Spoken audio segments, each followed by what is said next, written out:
A Little Stellar Diner by Stephen Lake. Rogue Dragon and a group of his friends suddenly materialized in the observation lounge of a starbase that orbited the planet of Kavisa 9. It was a modest station within the world of Galaxy of Empires, as well as a fan favorite of both Rogue and his entire team of adventurers.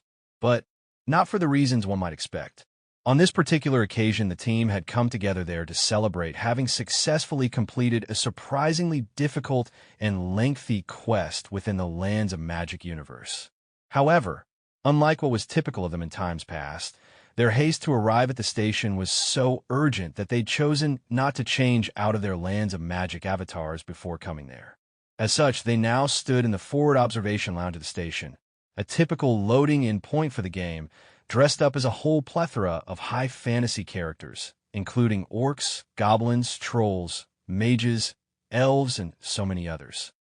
The insane and seemingly ludicrous polar opposition this created between Rogue's team and the game's otherwise purely sci-fi world shocked many of those who were there, and left them somewhat speechless as a result.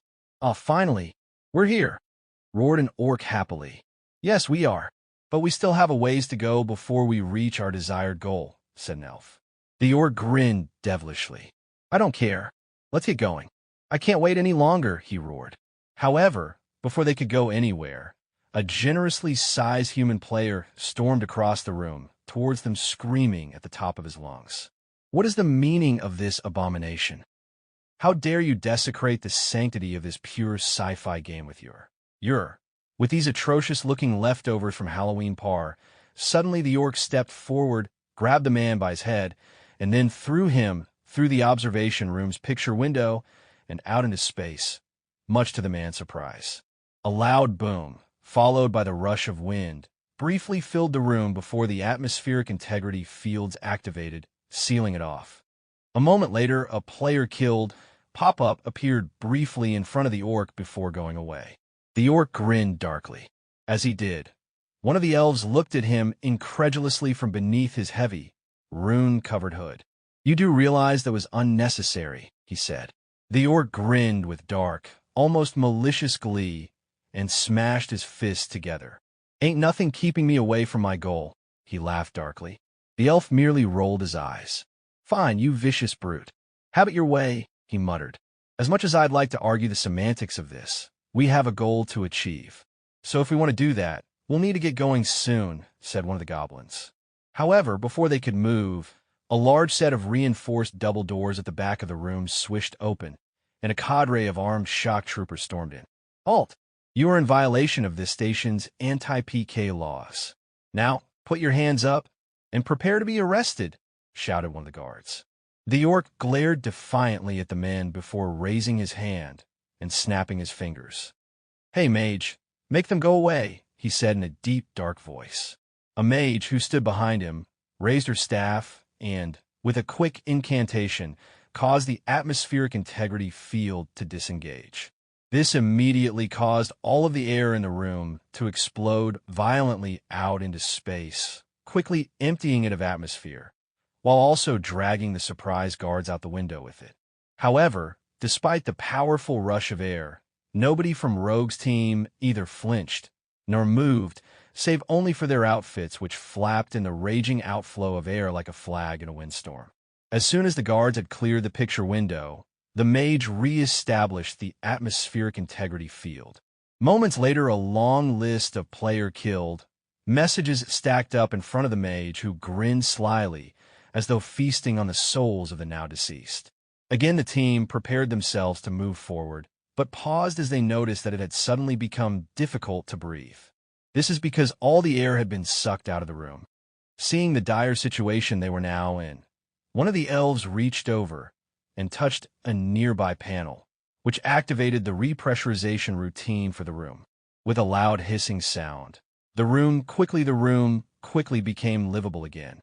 As soon as it was, the team exited the observation lounge and made their way out onto the main promenade of the station. However, just like an observation room they'd come from, the people who were gathered there were horrified to see the collection of monsters, mages, and fantasy creatures that made up Rogue's team walking casually through the station on an unknown mission. Because of this, Rogue's team didn't get far before they were confronted by yet another citizen of the station. You. Yes, you there. You feckless, filthy abominations. How dare you soil the sanctity of our beautiful home and this pristine, scientific universe with your fantastic heresy of all things science and science fiction, he roared. He then drew a plasma sword and ignited it, its blue-green energy flame dancing about like an angry blade of light. However, before he could charge at the others to attack them, one of the goblins grabbed a stone from his bag and heaved it at the man, hitting him square in the chest and knocking him to the ground. Filthy abomination, my shiny green torso. Take that, you loser, shouted the goblin. This made the others in Rogue's team laugh.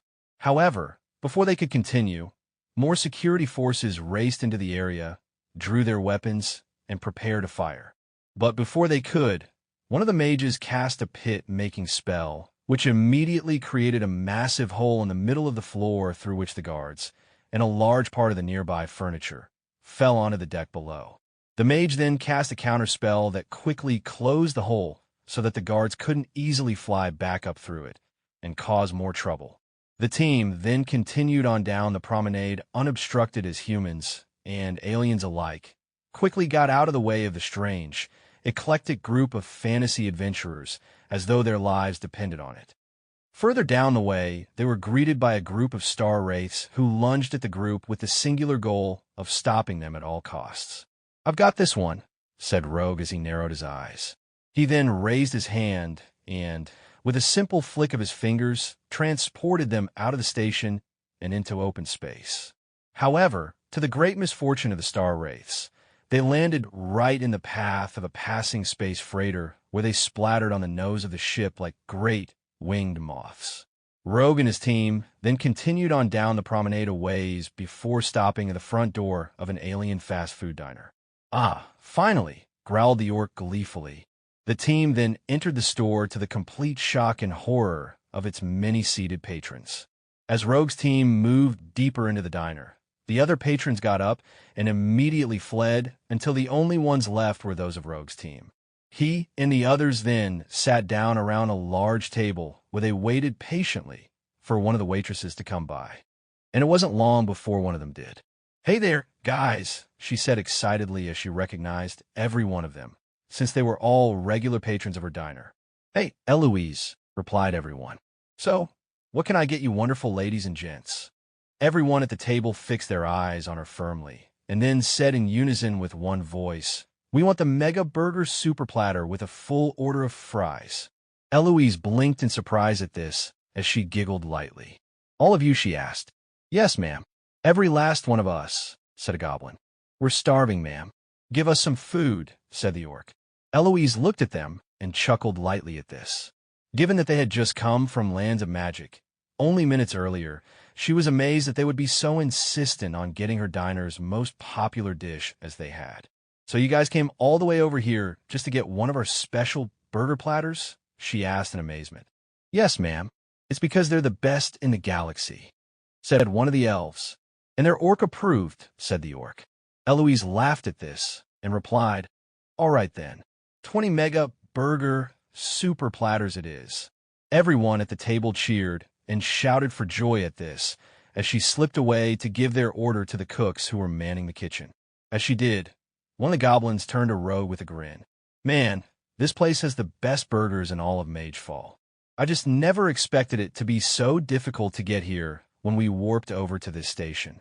I mean, who would have thought that everyone here would freak out like they did at seeing a bunch of fantasy characters show up like that," he said. Rogue laughed. "This might surprise you, but this is actually quite normal for me." The goblin laughed at this. "Surprisingly enough, I believe you.